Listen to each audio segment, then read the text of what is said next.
ఇప్పటికీ దానికి సంబంధించిన సమాచారం మాకు తెలియదు. ఎందుకంటే ఇంద్రావతి అవతల అది, ఇంద్రావతి యువతల మేము ఉన్నాం.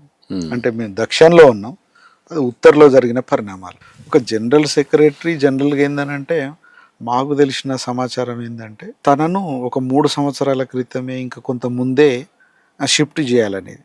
ఒక జనరల్ సెక్రటరీ ఇక్కడ మారుతున్న పరిస్థితులలో తనకు రక్షణ సమస్య వస్తుంది అనే దాన్ని గమనించే షిఫ్ట్ చేద్దాం అనేది పార్టీ ఆలోచించిందట. అది చాలా సీక్రెట్ విషయం. తర్వాత అది అంతర్గత విషయం కనుక మాకు తెలిసిన సమాచారం అంటే మాకు చాలా తక్కువ తెలుస్తుంది కదా. అడిగినప్పుడు కొంత సమాచారం ఏం చెప్పిండ్రు అంటే ఒక 3 సంవత్సరాల క్రితమే ఆల్రెడీ షిఫ్ట్ చేయాలి అని చెప్పేసి అనుకున్నారు.